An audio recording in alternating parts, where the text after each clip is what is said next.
Pria ini adalah Bill Markham, seorang insinyur yang ditugaskan membangun bendungan dekat hutan Amazon. Di suatu hari, Bill mengajak keluarganya yang berasal dari Inggris menuju Brazil untuk menemaninya bertugas. Di tempat kerjanya ini, Bill membawa keluarganya ke pinggiran hutan. Di saat ibunya sedang mempersiapkan makanan untuk mereka, Tom merasa penasaran dengan rombongan semut yang berbaris berjalan menuju ke arah hutan. Setelah memperhatikan semut-semut itu, tanpa disadari, ia sudah masuk jauh ke dalam hutan. Saat itulah Tommy bertemu dengan sekelompok suku pedalaman yang diam-diam memperhatikannya. Tommy yang merasa senang memberitahu ayahnya kalau ia melihat orang-orang yang tersenyum kepadanya di dalam hutan. Namun sang ibu mengatakan kepada Bill kalau Tommy hanya mencari perhatian dan membutuhkan teman bermain. Mendengar itu, Bill pun menemaninya bermain ke dalam hutan untuk melihat apa yang dikatakan oleh anaknya. Tetapi saat sampai di lokasi yang ditunjukkan oleh Tommy, Bill tidak melihat siapapun di dalam sana. Para suku pedalaman ini bersembunyi di balik lebatnya dedaunan. Bill lalu mengajak Tommy keluar untuk mandi dan bermain di sungai. Setelah keluar dari dalam hutan, ternyata di sana Bill berjalan sendiri tanpa anaknya. Berulang-ulang Bill memanggil Tommy, namun ia tidak mendengar jawaban sama sekali. Ia mengira kalau Tommy sedang mengajaknya bermain petak umpet. Bill pun kembali mencarinya ke dalam hutan. Menyadari ada sesuatu yang tidak beres, Bill mencoba melanjutkan pencariannya sampai terhalang oleh rimbunnya pepohonan. Kemudian Bill berteriak kepada istrinya agar mencari bantuan. Tak lama kemudian, para pekerja di sana ikut membantu Bill melakukan pencarian ke dalam hutan. Namun usaha mereka tidak menghasilkan apa-apa, mengingat Tommy yang sudah jauh menghilang ke dalam hutan Amazon yang rimba. 10 tahun lamanya, bendungan yang dibangun Bill hampir selesai. Setiap ada waktu luang, Bill terus berusaha mencari Tommy dengan pergi ke setiap sudut hutan. Ia dan istrinya juga melakukan pencarian ke tempat-tempat penampungan anak terlantar. Tak hanya itu, Bill juga mempelajari kelompok-kelompok suku pedalaman yang mendiami area hutan tersebut. Sampai suatu hari, Bill ditemani seorang jurnalis memutuskan pergi mendatangi sebuah kelompok suku pedalaman yang berada di pesisir sungai. Dengan menumpang kapal warga setempat, mereka akhirnya sampai di sebuah perkampungan. Bill lalu menemui sang kepala suku.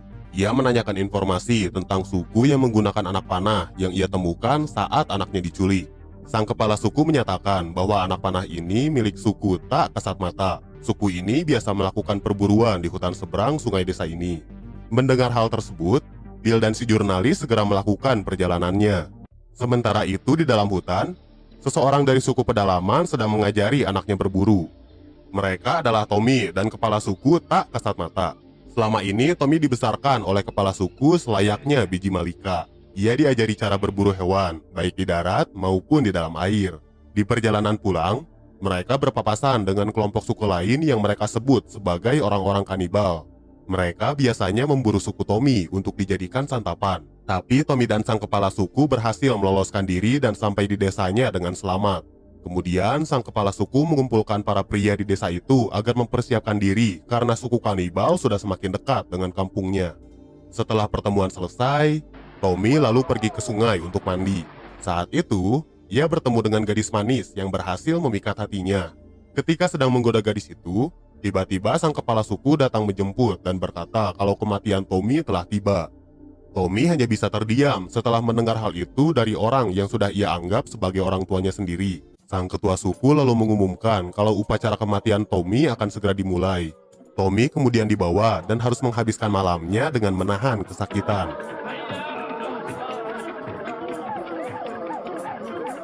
Keesokan paginya, Tommy yang sekarat dimandikan di sungai oleh kepala suku dan dianggap berhasil. Upacara kematian ini ternyata dimaksudkan untuk membunuh sifat bocahnya Tommy. Kini Tommy resmi diberikan izin untuk melamar wanita yang ia pilih. Sehabis itu, ia menjalani ritual selanjutnya dengan melakukan pembukaan mata batin. Seketika Tommy tersadarkan diri setelah pipa ditiupkan ke dalam hidungnya. Dalam pandangannya, ia dibimbing seekor burung elang yang menunjukkan sebuah sungai dekat desa suku kanibal. Tommy harus mengambil batu hijau yang ada di sungai itu. Batu tersebut adalah batu keramat yang membuat suku mereka bisa tak kasat mata. Walaupun berbahaya, Tommy tetap menjalankan kewajibannya dan mengambil batu hijau itu.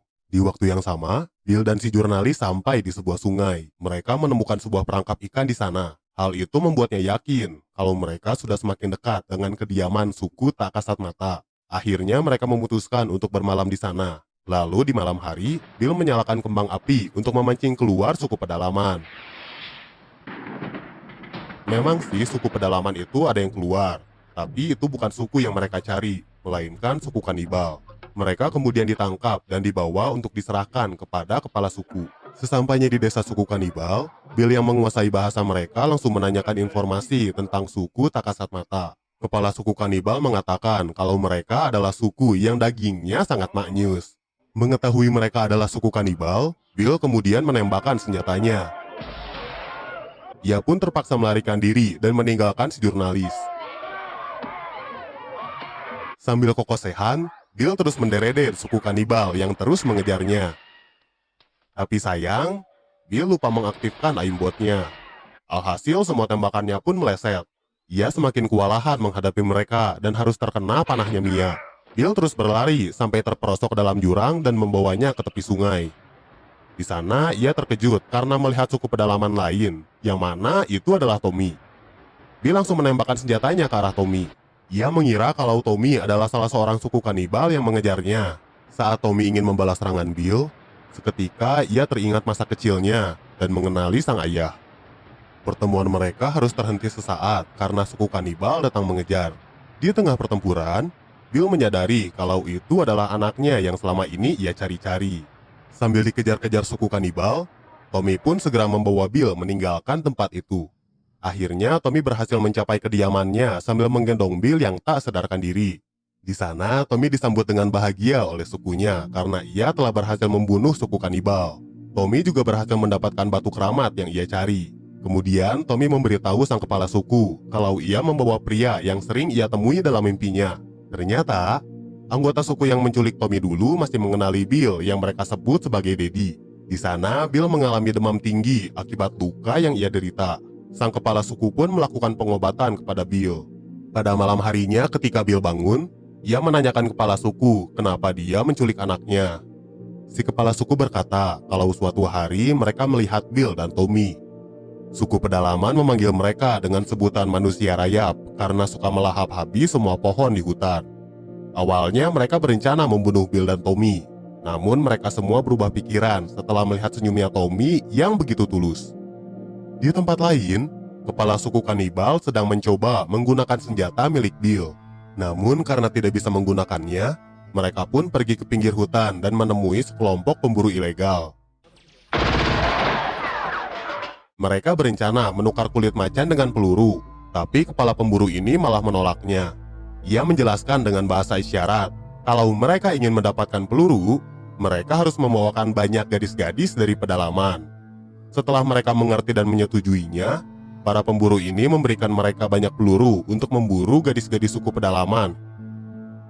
Di kediaman suku tak kasat mata, Bill yang baru saja terbangun pergi menemui Tommy yang akan melakukan perburuan. Bill mengajak Tommy untuk pulang ke tempat asalnya, namun Tommy berkata kalau ia sudah selesai dengan kehidupan lamanya. Kini hutan inilah rumahnya Tommy dan akan menjadi rumah bagi anak-anaknya kelak. Terlihat kekecewaan di wajah Bill saat melihat anaknya pergi berburu untuk persiapan malam nanti.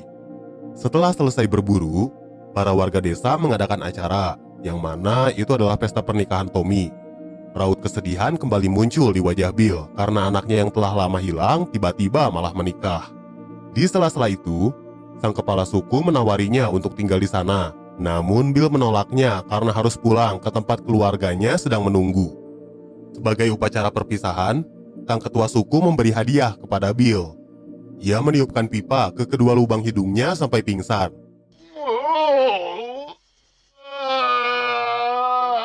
Mereka kemudian mengantar Bill keluar dari hutan dan membawanya pulang. Begitu terbangun, Bill terkejut setelah mengetahui kalau dia sudah ada di tempat proyeknya bekerja. Setelah memastikan Bill dalam keadaan aman, Tommy dan sukunya meninggalkan Bill di sana dan kembali ke dalam hutan. Saat itu kepala suku berkata kalau setiap tahunnya manusia rayap semakin mendekati desa mereka. Di perjalanan pulang, betapa terkejutnya Tommy ketika melihat asap keluar dari tempat kediamannya. Mereka semua segera berlari menuju ke desa. Begitu tiba di sana, mereka mendapati semua rumah mereka sudah hangus terbakar. Para warga di sana pun ditemukan sudah tak bernyawa, ditembak oleh suku kanibal. Amarah Tommy juga memuncak melihat ibunya sudah tidak berdaya dan istrinya dibawa oleh suku kanibal bersama dengan gadis lainnya. Setelah melakukan upacara kematian, mereka bergegas untuk mengejar suku kanibal. Ketika sampai di tepi proyek bendungan, mereka semua terkejut melihat hutan sekitar pemukiman suku kanibal kini telah berubah menjadi daratan tandus. Mereka pun menyadari kenapa suku kanibal mengusik mereka. Ternyata tempat tinggal suku kanibal sekarang telah tergusur. Tak jauh dari sana, Tommy berhasil menemukan suku kanibal yang sedang berjalan sambil membawa gadis-gadis dari sukunya. Dari kejauhan, mereka pun mengikutinya. Lalu pada malam harinya, Tommy and the gang mencoba menerobos masuk ke dalam markas mereka. Salah seorang mencoba memanjat pagar, tetapi malah terluka. Tidak kehabisan akal, salah satu dari mereka kembali memanjat tiang dan bergelantungan di kabel. Namun malah terjatuh dan akhirnya mati. Mendengar suara berisik itu, para pemburu pun keluar mendatangi mereka dan menyuruh suku kanibal untuk memburu Tommy and the gang.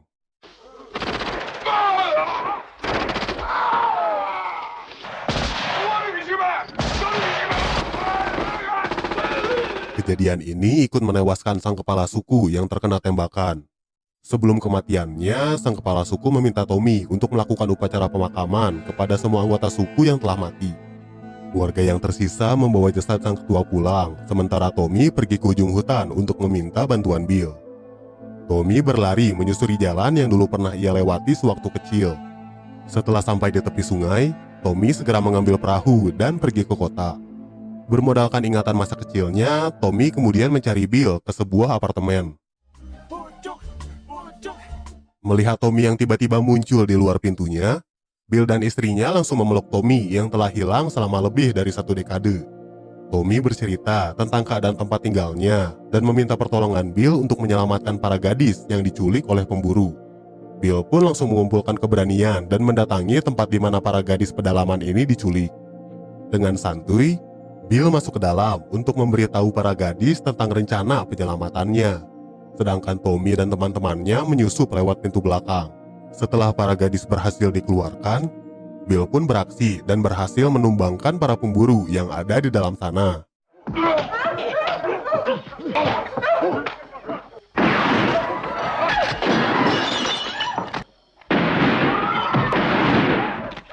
Suku kanibal yang berjaga di luar pun mendengar keributan tersebut.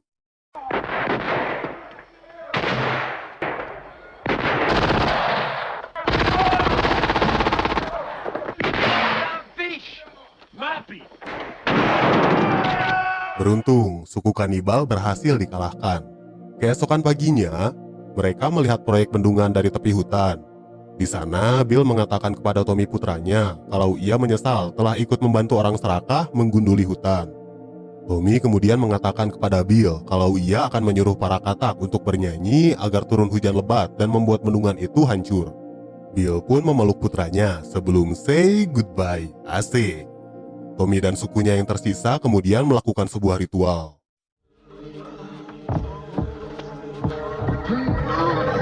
Ritual itu berhasil membuat seekor elang terbang, membangunkan para katak untuk bernyanyi. Hujan pun turun dengan begitu lebat. Bill yang sedang berada di tempat kerjanya memeriksa situasi bendungan. Mengetahui curah hujan yang tidak normal, Bill menghadap ke atasannya untuk segera mengevakuasi tenaga kerja di sana. Ia khawatir kalau bendungan setengah jadi ini tidak mampu menahan volume air. Sang atasan mengiyakan usulan Bill dan semua pekerja di sana pun akhirnya dievakuasi.